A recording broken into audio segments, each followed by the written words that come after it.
Questo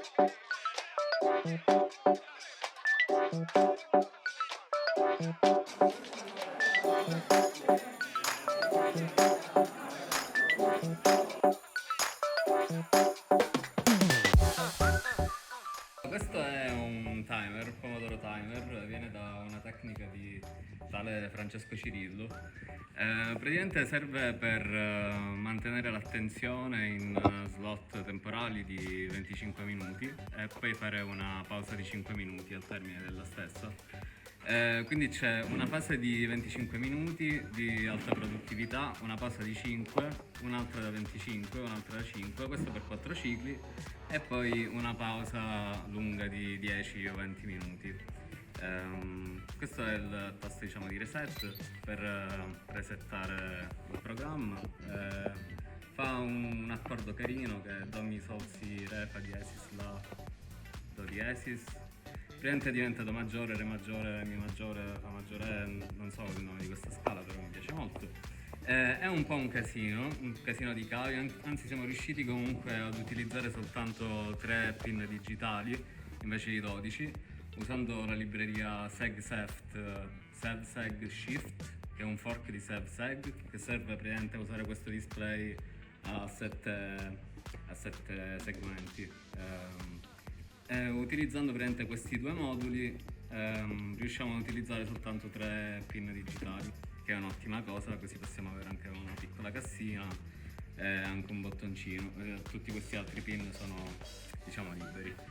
Ho provato a fare il primo modello in 3D che ho stampato, che i ragazzi mi hanno aiutato a stampare.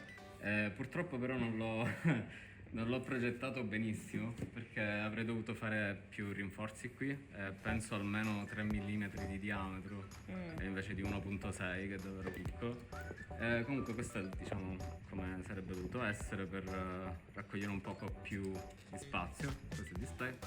Però sì, non funziona molto bene perché anche i cavetti hanno qualche problema, quindi ho rimontato questo per ora, sembra funzionare. Il codice alla fine è abbastanza, come si può dire, straightforward, nel senso che ci sono 3 modalità, quella da 25, quella da 5 e quella da 10.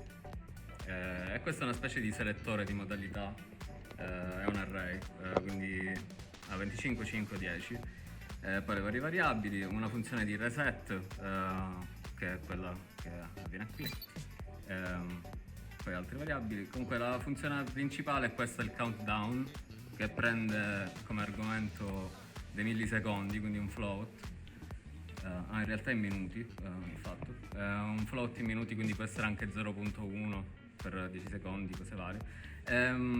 Calcola il tempo che passa a partire dall'avvio dell'Arduino in millisecondi. C'è questa funzione che si chiama millis.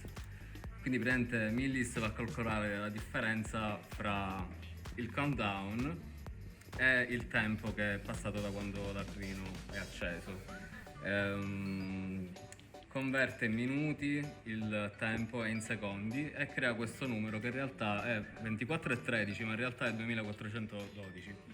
Cioè viene assemblato moltiplicando per 100, aggiungendo i secondi in questo modo tipo calcolatrice, e poi va aggiornando il timer, rinfresca il display. Quando arriva a 0 prende uno snapshot del tempo, quindi fa un nuovo prev millis, che è millis quando è arrivata a 0, e nel countdown in maniera ricorsiva infatti vede se prev millis è settato, e quindi questo ci permette di resettare, diciamo, il timer e non andare in negativo. Quindi appena arriva a 0 poi va a 5 minuti, eccetera eccetera, con questa funzione, chiamando countdown, mode 0, che in questo caso è 25, eccetera eccetera. A ogni ciclo va ad aggiungere un numerino al counter, quindi praticamente se il counter è 0 o 2 o 4 o 6 è il tempo lungo, se 1, 3 o 5, 7 è la pausa corta, se il counter è 8 fa praticamente la pausa lunga, se il timer è maggiore o uguale a 9 suona, resetta il counter e risetta tutto a 0.